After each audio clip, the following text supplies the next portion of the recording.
Well, welcome to the 700 Club. She's running for president and calling for a new generation of leadership.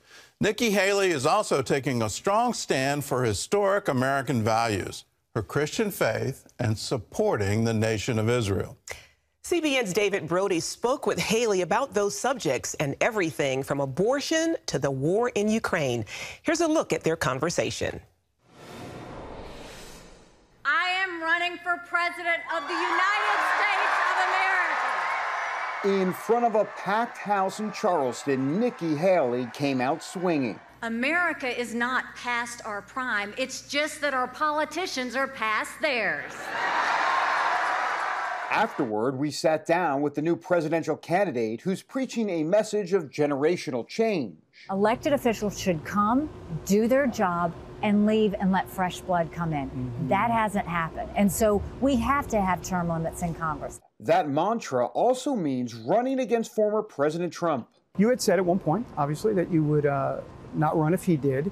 David, we have lost the last 7 out of 8 popular votes for president. I think it's time for a new generation.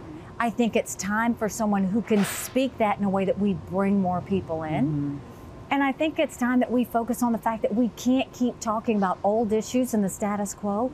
In order to make it past Trump or anyone else for that matter, the former UN ambassador and South Carolina governor will need support from the evangelical voting bloc.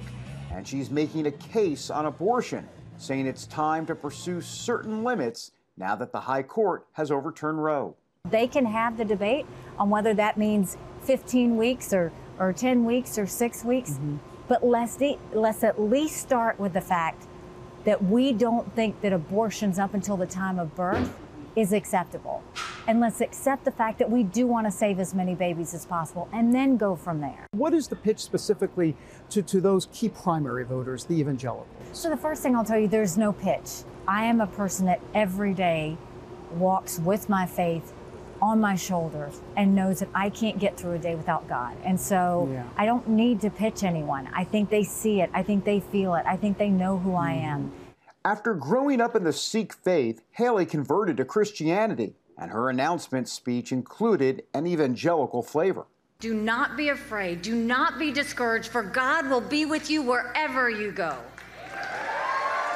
Plus, a prominent pro-Israel evangelical pastor delivered the opening prayer. The senior pastor of Cornerstone Church, John Hagee. He is loved in Israel. He's loved in America. That represents a lot about what you are about, God, Israel, and the Judeo-Christian fabric of this country. Is that the way you see it? Yes, and we don't need to go away from that. We need to dig deep. We need to pull into that. Double down, if you will. Absolutely, and that's why I wanted him to be here, because I knew he'd set the tone like nobody else. Haley says the tone set by Joe Biden is a morally dark one, especially when it comes to indoctrinating children on gender ideology. Many evangelicals see this as a spiritual battle of what's taking place in our country today. Spiritual warfare, if you will. It absolutely is spiritual warfare. This is about parents and children and their church. And all of those issues need to be decided at home. They don't need to be talked about in schools. They don't need to be spread here. I mean, all of this wokeism is trying to change the core of what the family is. It's a very different America from yesteryear, something Haley would like to recapture. The biggest crisis I see is the national self-loathing that has taken over our country. I mean, the media has really gotten to where they've told Americans our country is bad, our country is racist, our country is rotten to the core, and that's just not true. Haley's candidacy comes at a time when the current GOP power players want an America First agenda that steps back from funding wars like the one between Russia and Ukraine. I don't think we need to put troops on the ground. I don't think we need to write them blank checks. But they have the passion to fight for their own freedom. Give them the ammunition to do it. If they lose this fight, Russia's not going to stop at Ukraine. They're going to go into Poland and the Baltics, and we've got a world war on our hands. Right now, Haley faces a different kind of battle and takes the field without ever having lost an election. May the best woman win. Nikki Haley will now move from her home state here in South Carolina to the early primary states of New Hampshire and Iowa later this week. It's a key time for Haley because other than Trump, she pretty much will have the stage all to herself, trying to convince voters that she's the one they need to choose, and that GOP primary field is going to get very crowded very quickly. David Brody, CBN News, Charleston, South Carolina. Well, she's definitely the first, but she won't be the last to announce in opposition to Trump for that primary. And we'll see what happens. Famously, the Wall Street Journal has already come out of the very day she announces. It's already come out and said that she can't win. But you look at her track record, both as governor and then especially as UN ambassador, you got to like what you see. So our best wishes to her and best wishes to all the candidates. In other news, after pressure from both political parties, President Biden is finally going to speak out on that Chinese spy balloon and the unidentified object shot down by the military. Mark Martin has that story from the CBN Newsroom. Mark? Gordon, the president could make his statements as early as today, according to various news reports. One subject he's expected to discuss, how the administration is setting up a team to set guidelines for dealing with flying objects in the future. Members of Congress have received classified briefings about the unidentified objects that were shot down, but they've called for more transparency from the White House, saying the president needs to publicly address the questions surrounding the incidents. Residents of East Palestine, Ohio, the village that was the site of that toxic train derailment 2 weeks ago, packed a town hall meeting last night wanting to know if it's still safe to live in their town. How should us kids feel safe with the small mushroom? My grandson, who's 11, has multiple rashes on his extremities. Some people have reported sore throats, burning eyes, and vomiting. A class action lawsuit has been filed against the railroad, Norfolk Southern. Republican Senators Marco Rubio and J.D. Vance sent a letter to Transportation Secretary Pete Buttigieg questioning his oversight of the freight rail system. Turning overseas 10 days after Turkey's massive earthquakes, search and rescue operations for survivors are nearly over, and the time of recovery from the disaster has begun.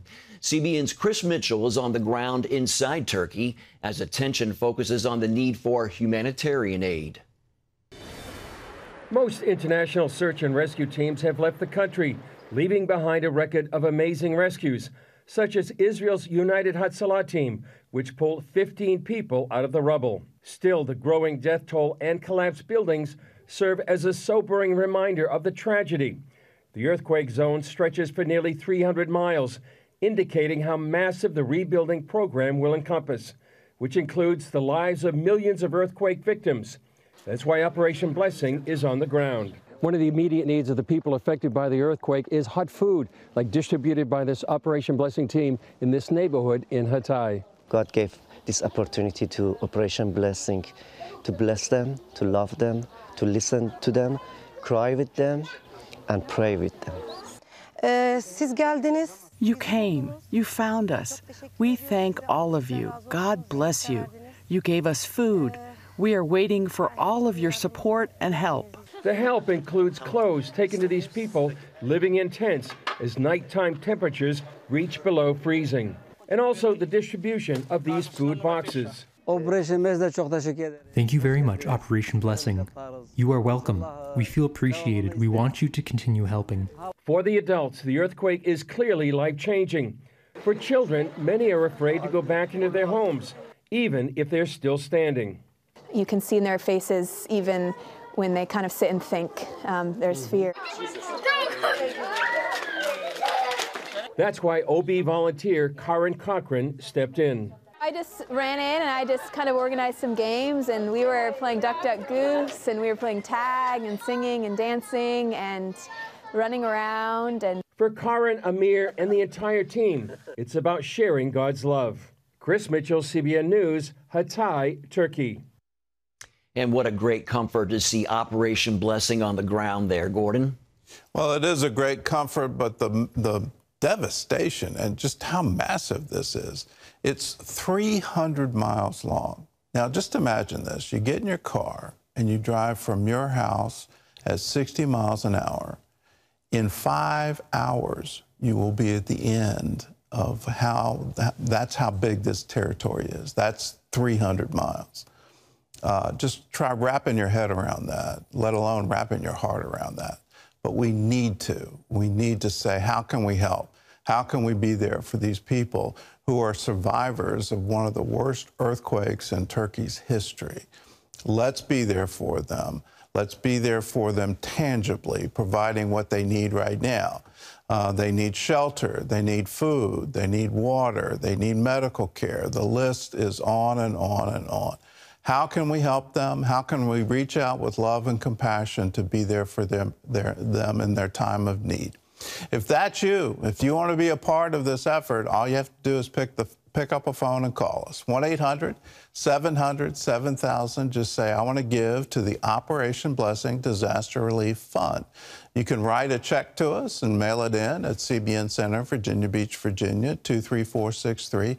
Just put Disaster Relief Fund in the memo line of a check. You can text to give, text OBDR to 71777, and a giving page will come up. You can go to cbn.com and give there, or you can go to ob.org. Either way, do it right now. Call us, 1-800-700-7000.